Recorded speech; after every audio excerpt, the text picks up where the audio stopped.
About the Yanks? I'll admit it, I'm concerned. Teixeira can't seem to get healthy. Sabathia is not what he used to be.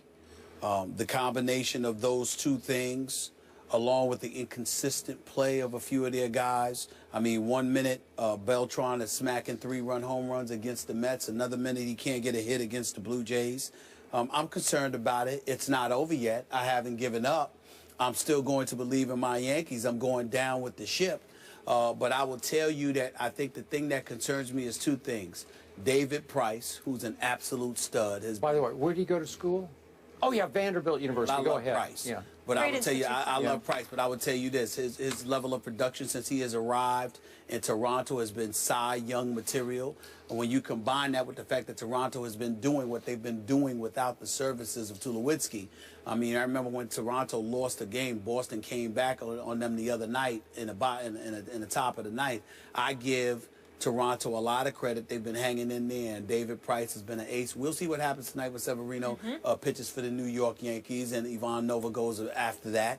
I still think the Yankees can win 2 of these 3 games. Then they'll only be a game and a half back, so the jury is still out. But I'll admit that I am a bit concerned. Your Yankees should be ashamed of themselves if they can't catch the Blue Jays after the Blue Jays lost the primary reason I picked the Blue Jays to beat. Yes. He's gone. I got a Romo-like bad break. He cracked his shoulder blade. They still got Donaldson and Batista and Price. I know, but Tulo, remember, everything changed when he walked in the door. And now they're 4-4 since he's been gone, and there's no timetable for him to come back. So all of a sudden, you got the greatest cowboy-like break. You got my Blue Jays. They're reeling without Tulowitzki. You can't catch them. What's New York doing? Another sport. You got Encarnacion. He's been doing well for them. Plus, Russell Martin is somebody who used to catch for the New York Yankees, so he kind of knows what they do, how they do it. So that certainly helps as well. The Yankees that are at decided disadvantages, particularly without Teixeira, I recognize that, but they're still in the thick of things. They took 2 or 3 from the Mets last weekend. I'm not giving up on my New York Yankees. The jury is still out. We'll see what happens. Well, why don't you just go ahead and say they're going to win the East? Well, I'm worried about them right now. I thought they were going to win the East. They had a 6.5 game lead, and they lost it in 13 days. That's correct. For crying out loud. Because of the addition starting with Tulowitzki that the Blue Jays made. But again, I think it's the addition of Price. How about that? Price is a stud. He's only got one. He's got like 9-1 since he arrived. He only gets to play every 5 days, right? He is, well, they got some bats, and we know they were scoring runs before Tulowitzki arrived. But now it's even more lethal, and you've got Price shutting people down. And obviously, when you've got a great pitcher like Price, it infuses the rest of your pitching staff, at least to some degree, so we understand what's going on with Toronto. But again, it's not over so yet. You won't concede, but you won't guarantee either, right. Right? That is correct. Oh, that's going way out on that. That's a good way. That's a good way to put it. See, I haven't backed off my Cowboys. I'm still saying, here we come, Super Bowl. What? Right? That's because you are a Cowboy. Oh, okay. I'm not a Toronto Blue Jay. Ride 'em Cowboy. All right. All right, they face off tonight, you guys, in a crucial AL East clash. A-Rod and the Yanks taking on the Blue Jays. That is tonight at 7 p.m. Eastern. More First Take in a minute. We had an upset special in college football Saturday when 15th-ranked Ole Miss defeated #2 Alabama with turnovers just killing Nick Saban's squad. Both Cooper Bateman and Jay Coker played quarterback in that game, but did either separate themselves. Even though the Crimson Tide scored all 5 of their touchdowns with Coker under center, Bateman completed a higher percentage of passes. After this home loss, Bama fell to 12 in the polls, and the Rebels climbed to 3rd. Stephen A., what does this loss tell you about their head coach, Nick Saban? Well, what it tells me is that Nick Saban needs a quarterback. He needs a quarterback that he can rely upon. Coker wasn't the answer. He only completed 46% of his passes. Yes, they were turning the ball over. 2 turnovers by special teams, by the way. One, a daggone open the game, for crying out loud. Really disgusted me, put themselves behind the 8 ball. But there's no denying that this kid, Chad Kelly, can ball. I like him. I like his athleticism. I like the arm that he has on him for Ole Miss. I was very, very impressed by him. So let's throw that out the way to get that, to just get that out the way. But Alabama had 5 turnovers, okay? Ole Miss didn't have any. And I think that speaks to, you know, how good Ole Miss is, but also how much work Alabama has to do. I don't think that their defense is opportunistic. At least it was not this past weekend. They can play, they can get up in you, but at the same time, they don't appear to be as invincible as they have in years past. Since Nick Saban arrived at Alabama, Skip, their record is 93-18. He's won about 83% of his games. We all know what this man can do. 3 national championships in 4 years. But he's gotten away with it by and large. I mean, McCarron was really, really good and effective and efficient in his system. Sims, not so much, even though I liked him last year. Coker, he's okay, but I kind of think that when a guy like Bateman comes in and completes 78% of his passes, he might be somebody that you may need to look at. Of course, Derrick Henry is a stud. He can run the football. But they also don't have Amari Cooper this time around, and I thought that was glaring as well. Not having Amari Cooper there, not having a quarterback that you can rely upon to really get the job done, combined with not protecting the football and a defense that doesn't seem as formidable. I'm kind of surprised by all of this, Skip, simply because of this reason. Consistently over the last several years, Nick Saban has had the #1 recruiting class in America. So I'm expecting elite.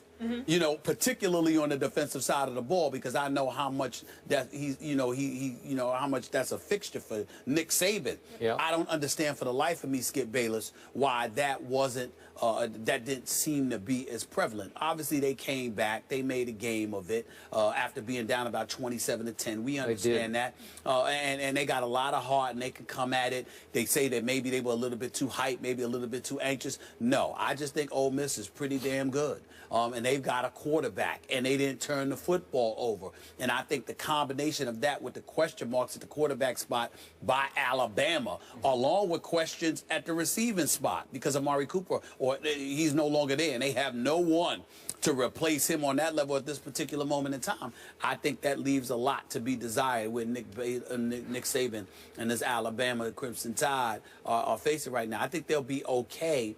But national championship, no, I don't think they're going to be in that picture. Ole Miss scored 24 points off those turnovers, too, so they were opportunistic. Yes, they were. Fair to say you're a huge Nick Saban fan? Huge. Huge. Give me one roll. Just roll time. Thank you. Yes. Thank you. Now we got the table set. I love what he stands for. I mean, it's not just about his coaching. I love the fact that he can look people in the face and let them know where he stands and why. Unapologetically. I respect that. I know someone like that. That's direct. A couple people. Highlight of my year on the show is having Coach Saban come in and sit here. Loved it. Just always intriguing and entertaining and enlightening. And real. He's just real. He's real. Yeah. But I'm going to be objective now. He made his coaching bones on his defensive genius. And I don't throw that word around lightly, because he was highly regarded as a defensive genius on the college level, if not the pro level. Some slippage there. Struggled a little bit, but now he's slipping. He's lost a little bit of his coaching fastball, if you will. Okay. Because I'm looking at his last 9 games against top 15 teams at that moment that he played them. He's 4-5 in those games. And let me just quickly give you some of the scores. Please. Manziel put up 42 against Nick Saban's defense. Then in the kick 6 game, against Auburn, 34 Auburn scored in that game. My Oklahoma Sooners, who weren't very good in that Sugar Bowl, remember that one? Yeah. They scored 45 on Nick Saban's defense. That's right. And then, of course, Nick Saban's team was held to 17 last year at Ole Miss, turned right around against Auburn and gave up 44. I believe that game was in Tuscaloosa. Absolutely right. And then Ohio State national semifinal gave up 42 points, and now 43 at home. And I agree with you about Jim Kelly's nephew, Chad.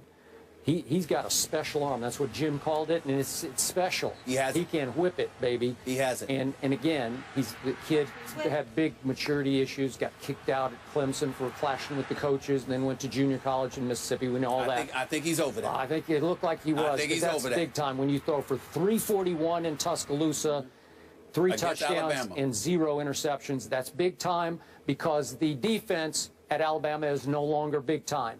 I thought they were going to be, because just on high school reps, blue chip, you look across the depth chart and you say, wow, wow, wow, wow. And I thought early in the year, with Derrick Henry, what a load he is carrying the mail, I thought they're going to be right back in it, and they're going to be really tough to beat. And then this happened.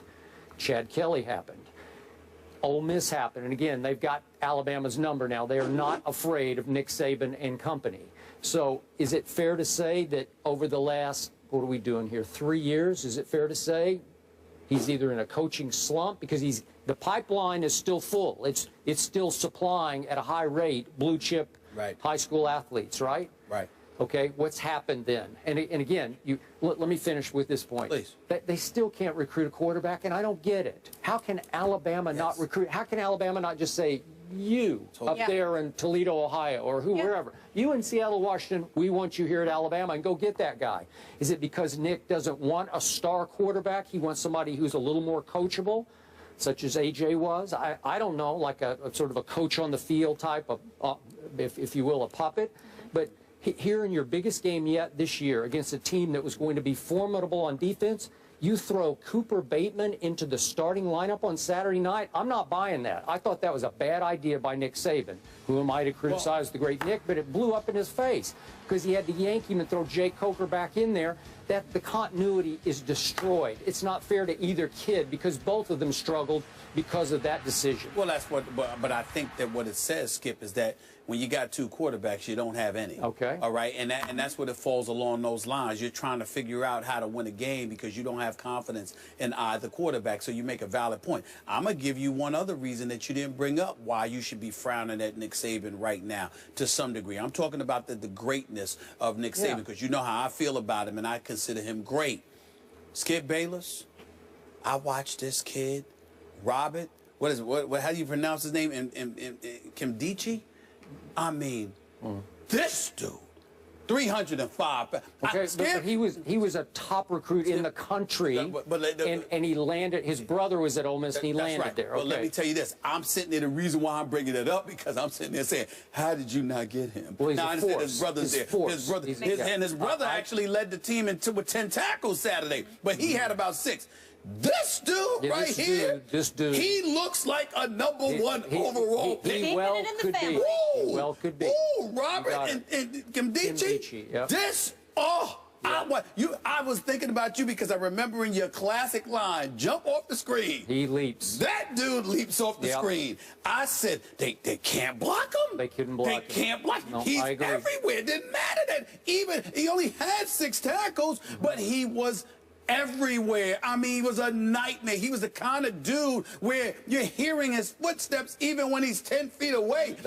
You're hearing something and you're thinking it's him because he has that kind of impact. Yep. That dude is special. Yep. I'm trying to tell you right now, Robert Kimdichi, he might be the #1 overall pick. I mean, he is special. Yeah, Coach Herm coached him at the All-Star game coming out of high school and came in here the next Monday and said, you don't see me. Oh, my Lord. You do not see me reacting over a college football player like that. I don't do that. Yeah. That dude, oh, my Lord. Real deal. Real deal.